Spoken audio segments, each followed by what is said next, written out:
There's a kind of silence that only an empath knows. It's not the silence of indifference or forgetting.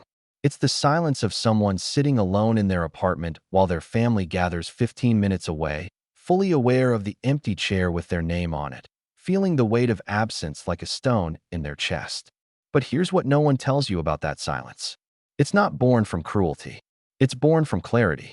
And clarity, for an empath, is both the most painful and most necessary thing they will ever experience. We're taught from childhood that family is everything. That blood is thicker than water. That no matter what happens, you show up. You forgive. You try again. And for the empath, this belief becomes a prison they didn't know they were building brick by brick with their own hands. Because empaths don't just believe in family.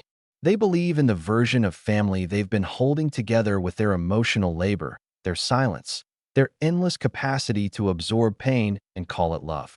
But something happens when an empath finally walks away.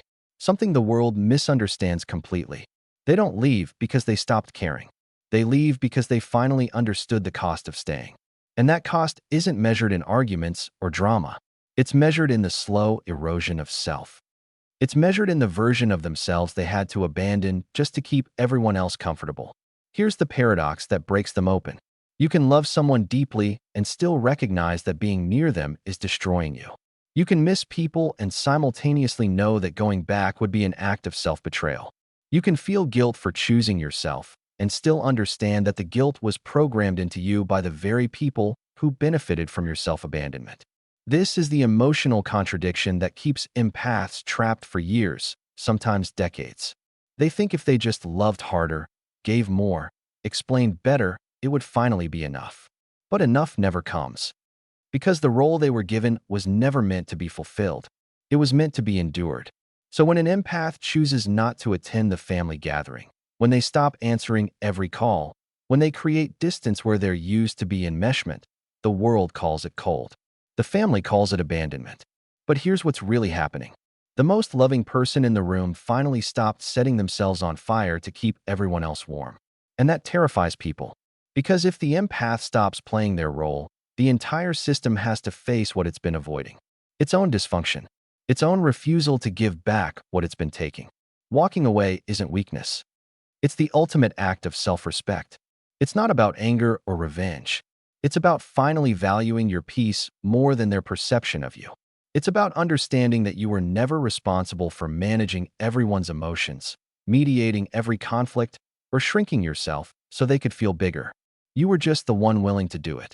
And they were willing to let you. But here's the question that changes everything. What does it mean when the person who loved the hardest becomes the first one to leave? It means they finally learned the difference between love and self-destruction. It means they stopped mistaking their capacity to endure pain for proof of their devotion. It means they looked at the relationship honestly, without the filter of hope or obligation, and saw it for what it actually was. Not what it could be. Not what they wished it was. What it was. And in that moment of brutal honesty, they made a choice. Not against their family, but for themselves. And that choice, as quiet and private as it is, contains more strength than a lifetime of staying ever could. It started before they even had language for it, before they understood what empathy meant or why they felt everything so deeply. It started in a childhood where reading the room wasn't a skill, it was survival. Where learning to detect the slight shift in a parent's tone, the tension in a sibling's shoulders, the dangerous quiet before a storm, became as natural as breathing. They didn't choose to become this way. They were shaped by necessity, molded by an environment that required them to be emotionally fluent in everyone else's inner world while their own remained unspoken, unacknowledged, unseen. Picture a 7-year-old child sitting at the top of the stairs, listening to their parents fight in the kitchen below.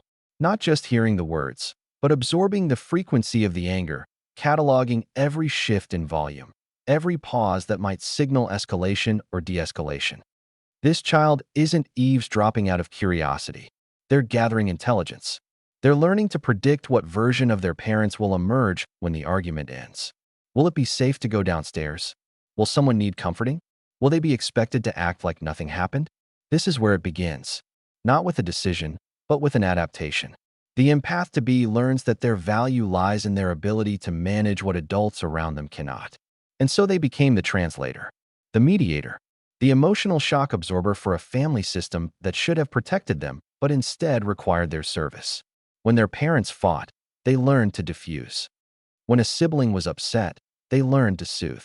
When tension filled the house like smoke, they learned to open windows, to create ventilation, to make everyone else breathe easier even as they held their own breath. This wasn't sensitivity. This was a job they didn't apply for, but somehow got hired to do anyway. And they performed it flawlessly because the alternative, conflict, discomfort, emotional chaos, felt unbearable. Watch how they learned to disappear. Not physically, but emotionally.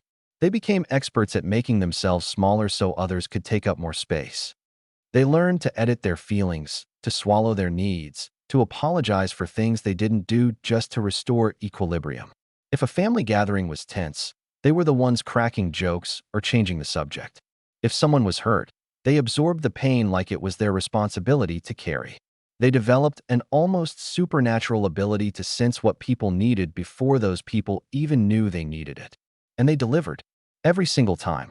But here's what no one saw: the cost. The invisible labor that ran like code in the background of their entire childhood. While other kids were learning to assert themselves, to have boundaries, to say no, the young empath was learning the opposite. They were learning that their worth was conditional. That love was something you earned by being useful.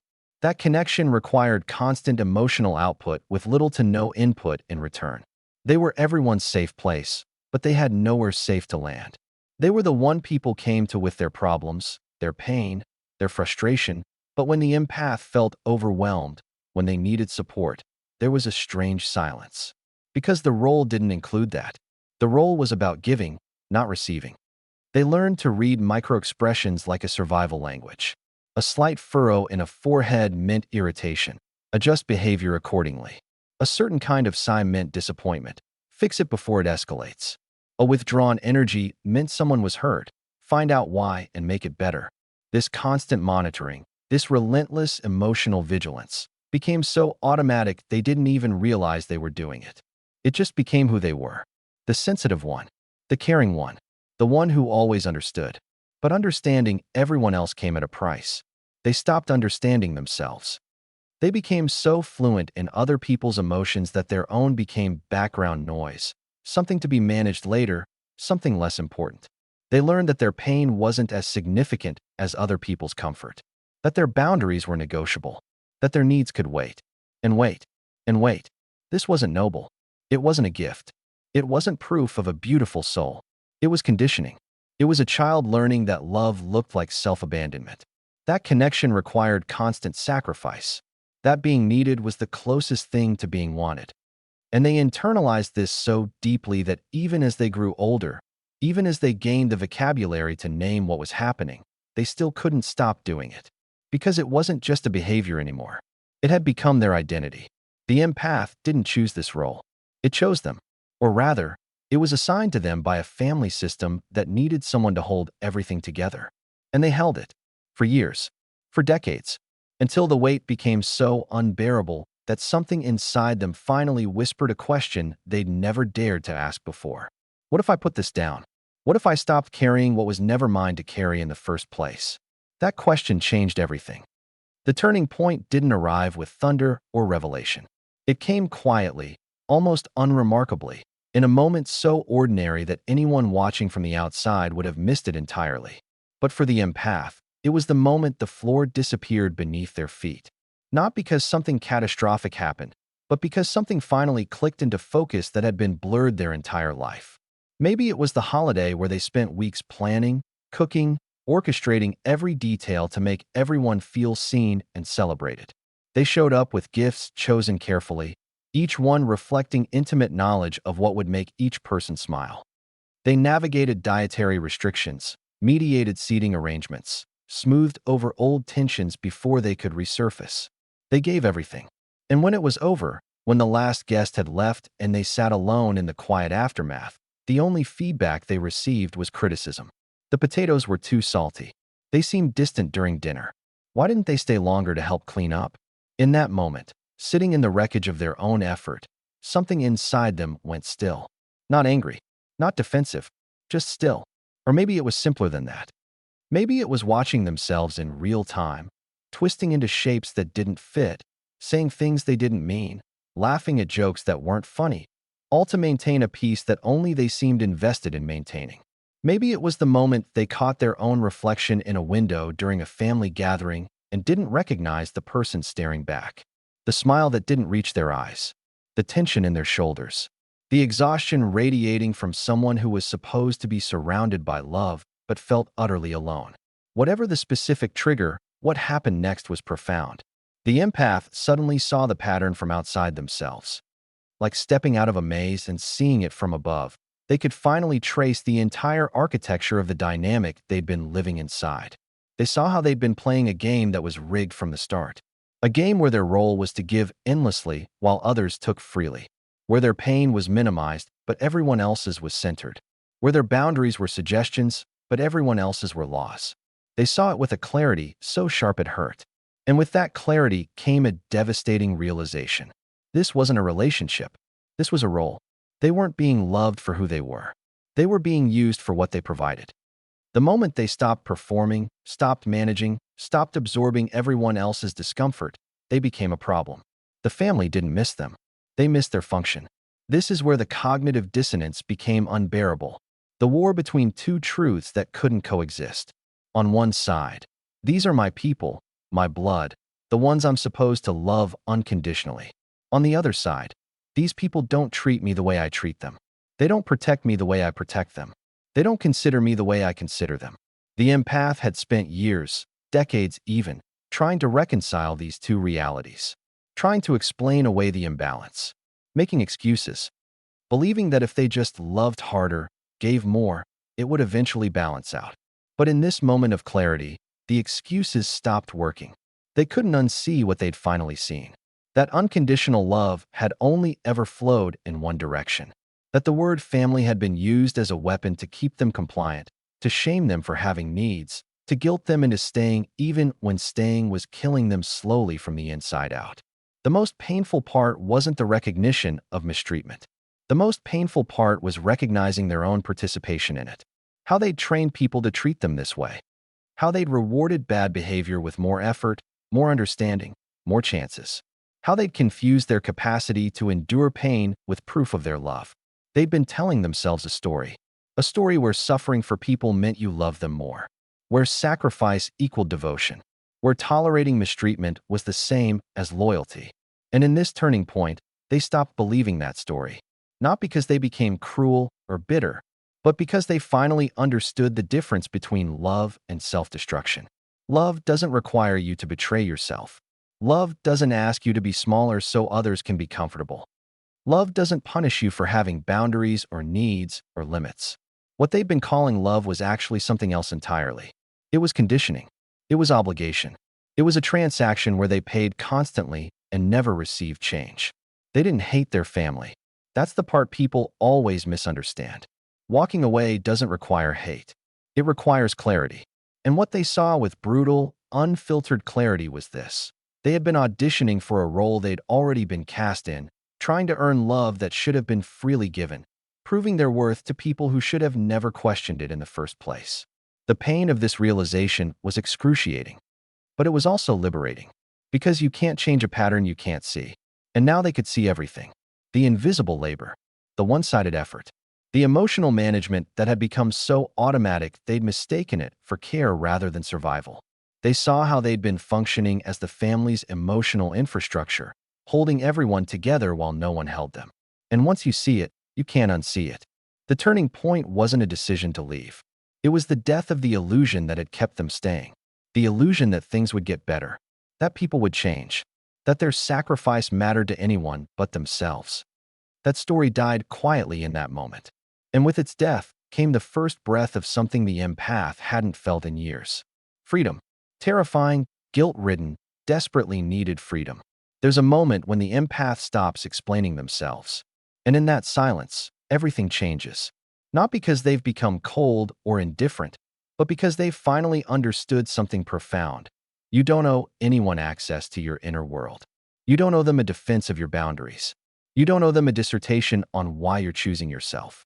The shift from defending to simply enforcing is where the empath's sensitivity transforms from vulnerability into strategic power. The old empath would have written the letter, rehearsed the conversation, prepared the explanation that would finally make everyone understand why they had to create distance. They needed the validation. They needed people to see their side, to acknowledge the pain, to admit the pattern. They believed that if they could just articulate it perfectly, if they could make their case clearly enough, something would change. But the awakened empath knows better. They've learned that people who benefit from your self-abandonment will never validate your decision to stop abandoning yourself. Explanation becomes a negotiation, and boundaries are not negotiable. So instead, they do something that feels almost radical in its simplicity. They walk away. No final confrontation. No dramatic speech. No closure conversation that turns into another opportunity for manipulation or guilt. They just quietly, decisively, redirect their energy. They stop showing up to places that drain them. They stop engaging in dynamics that diminish them. They stop participating in their own erasure. And when people ask why, when the inevitable questions and accusations come, they offer nothing but gentle, impenetrable silence. This isn't cruelty. This is discernment. This is the empath finally learning that not everyone deserves an explanation, and more importantly, not everyone is capable of understanding one. The people who truly see you won't need a detailed breakdown of your boundaries. They'll respect them simply because you set them. The people who demand explanations are usually the ones who want to dismantle your reasoning, to find a loophole, to negotiate you back into the role that served them. The awakened empath chooses peace over being right. They accept reality rather than fighting for people to acknowledge it. They protect their energy with the same fierce devotion they once used to protect everyone else. This is energetic sovereignty. The understanding that your peace is not a debate. Your worth is not up for discussion. Your decision to honor yourself is not subject to committee approval. Walking away without explanation is the empath's declaration of independence. It says, I no longer need you to understand me to know I'm doing what's right for me. It says, your perception of my choice doesn't change the necessity of it. It says, I've stopped confusing love with self-destruction, and I won't argue with anyone who still does. This is where sensitivity becomes strength, where feeling everything taught them to discern what deserves their energy and what doesn't. They still care deeply. They just no longer care at their own expense. The transformation doesn't happen overnight, but when you look back, you can see the exact shape of who they used to be and who they've become. And the difference is staggering. The empath who once absorbed everything like a sponge now operates like a filter. They still feel deeply. That hasn't changed and never will. But they've learned something that changed everything. They've learned discernment, the ability to feel something without becoming it, to witness pain without wearing it, to care about someone without carrying them. People who knew the old version barely recognize them now. There's a calmness that wasn't there before, a groundedness, a kind of quiet authority that comes from someone who finally stopped negotiating with their own boundaries. They're not cold. Cold would be easier to dismiss, easier to villainize. No, there's something far more powerful than cold.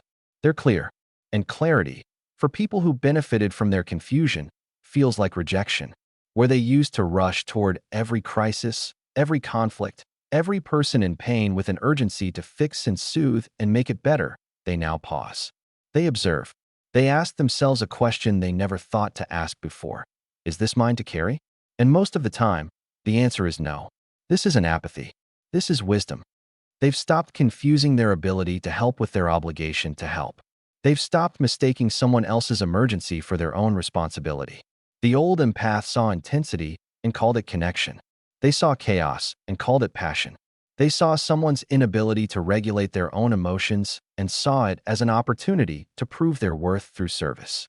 But the transformed empath sees these things differently now. Intensity without reciprocity is just extraction. Chaos without accountability is just exhausting. Someone's refusal to manage their own emotional world is not an invitation. It's a warning. They still have empathy, but they've redirected it. They've stopped pouring into empty vessels and started watering gardens that actually grow. They've learned to recognize the difference between people who appreciate their depth and people who exploit it, between relationships that nourish and relationships that deplete. Between love that feels like coming home and love that feels like constantly performing for approval you'll never fully receive. Watch how differently they move through the world now. Someone shares a problem, and instead of immediately absorbing it and formulating solutions, they listen, they validate, and then they do something that would have been impossible for the old version. They let the person sit with their own discomfort. They've learned that rushing in to fix everything isn't kindness. It's often enabling. It's robbing people of the opportunity to develop their own resilience, their own problem solving, their own growth.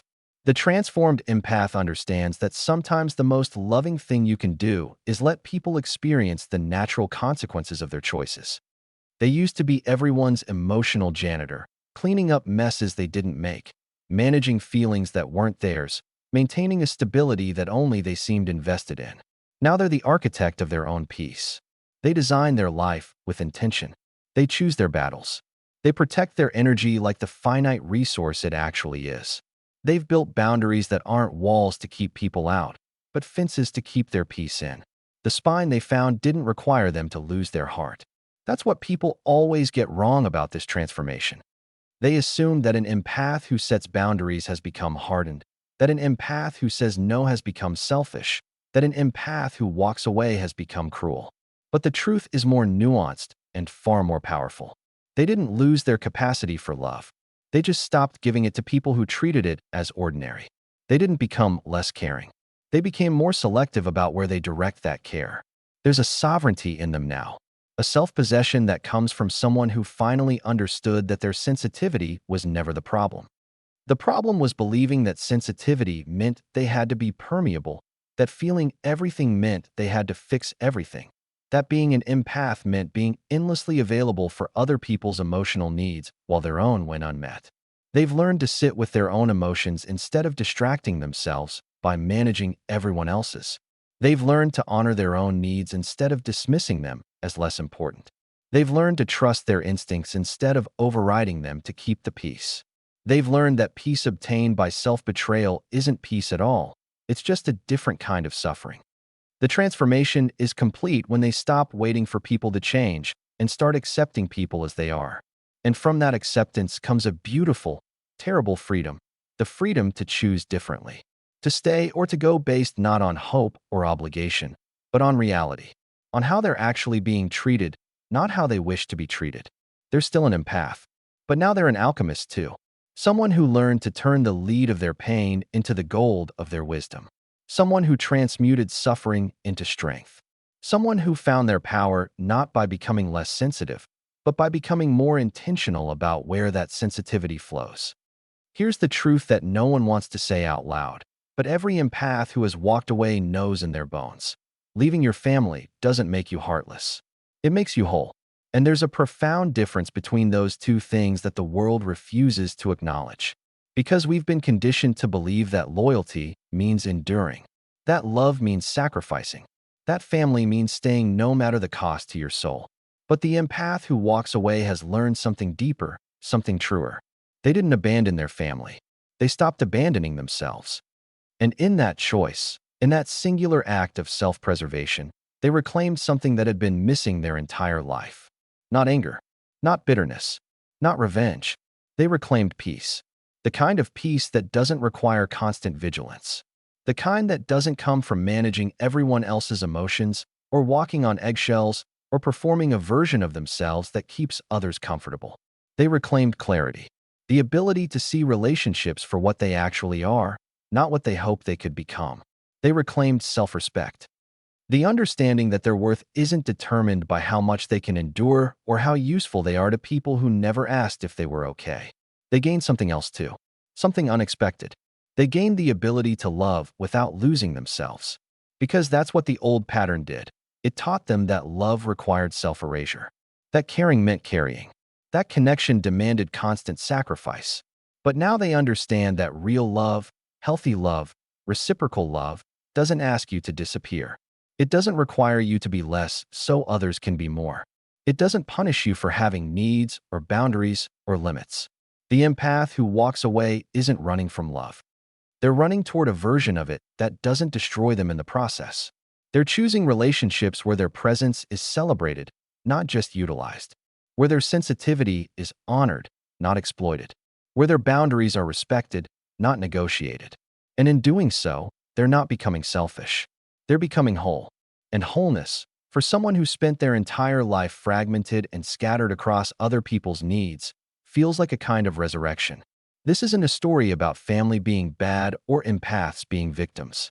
This is a story about someone finally understanding that they matter too, that their peace counts, that their well-being isn't less important than maintaining a system that requires their suffering to function. It's about someone brave enough to ask the question that changes everything.